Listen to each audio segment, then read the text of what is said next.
እንላቸው የግለሰብ ማንነትን የሚገነቡ ዋልታና ረገጥ የሆኑ አስተሳሰብ የነበረበት አሁን ላይ ደግሞ እንደ ሀገር ወንድማማችነት፣ እህትማማችነት፣ መረዳዳት፣ መከባበር የወል ትርክት መገለጫዎቹ ናቸው ማለት ነው።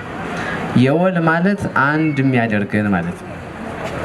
ሁሉንም ኢትዮጵያውያን ሊያሰባስብ የሚችል በወንድማማችነት፣ በእህትማማችነት፣ በመከባበር ሁሉንም አስተሳስቦ ወደ አንድ ሊያመጣን የሚችል ጫፍና ጫፍ የማይረግጥ ጫፍና ጫፍ ረግጦ ሀገርና ሕዝብን የሚበትን አይደለም። የሚበትን ከሆነ ይሄ የወል ትርክት አይደለም፣ ነጠላ ትርክት ነው። ጫፍና ጫፍ ሆኖ የኔ ብቻ ነው ትክክል፣ እኔ ብቻ ነኝ የምደመጥ፣ እኔ ብቻ ነኝ ብሎ የሚያስብ ከሆነ ይሄ ነጠላ ትርክት ነው። ለሀገር ግንባታችን ጠንቅ የሆነ ሉዓላዊነታችን፣ ሰላምና ደህንነታችን፣ የጋራ ተጠቃሚነታችን፣ እኩልነታችንን የማያሰፍን የራሱ የሆነ ጫፍና ጫፍ ይዞ የራሱን ሀሳብ ብቻ እኔ ትክክል ነኝ ብሎ የሚያስብ እሱ ነጠላ ትርክት ነው ማለት ነው። ስለዚህ ባለፉት ዓመታት ታሪካችን እንደሚያሳየን ብዙ የነጠላ ትርክቶች ነበሩ ማለት ነው፣ አንድ የማያደርገን።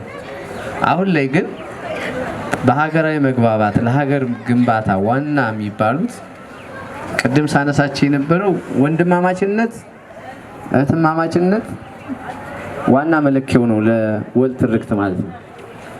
እንደ ብልጽግና ፓርቲ የወል ትርክት ወይም እንደ መንግስት ብሔራዊ ትርክት የምንለው ታላቁ ትርክት ነው፣ የጋራ የሚያደርገን የጋራ ማንነት። ለምሳሌ በህዳሴ ግድብ፣ በአድዋ የጋራ ትርክታችን ነው ማለት ነው። ስለዚህ ጀግኖች አባቶቻችን እናቶቻችን ያስረከቡን በድል አድዋን ስናነሳ ሁላችንም በኩራት ምን አነሳው ነው ማለት ነው። ህዳሴ ግድባችንን ስናነሳ በአጭር ጊዜ ያጠናቀቅነው ብሔራዊ ኩራታችን ነው ማለት ነው። ይሄ ስንደመር ይላል አንድ ሲደመር አንድ ሁለት ብለን ነበር በሂሳቡ ስሌት በድሮ መምህር። ከዘመን በኋላ ሂሳብ ስንቀምር በአዲስ አስተሳሰብ በአዲስ ካልኩሌተር አንድ ሲደመር አንድ አንድ ነው ይለናል ያሁኑ መምህር። በፍቅር ስሌት ውስጥ አንድ ለመሆን ነው ሁሉም የሚደመር ይላል። ሄለን እናቴ ገጠመችው ያው እዚህ ማቅረብ ስላልቻለች ነው።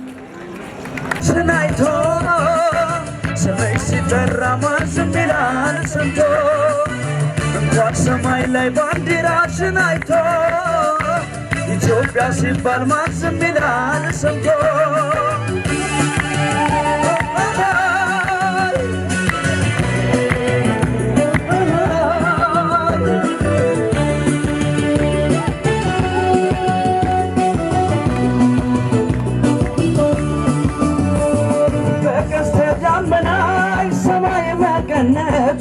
ባንዲራሽን ታጥቆ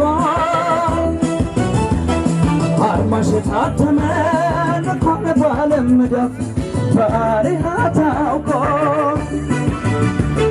የተራሮች አናት ቢቆሙ ክብር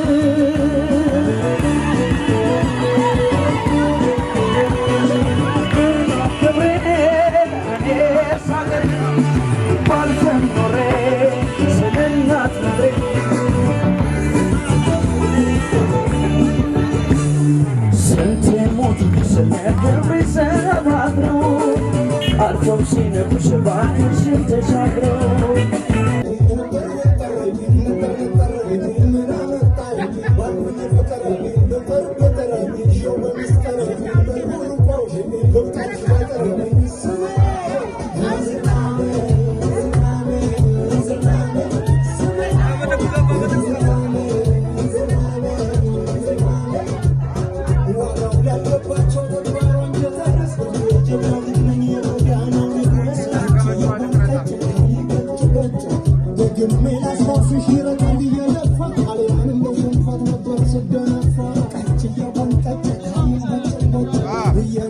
Come on.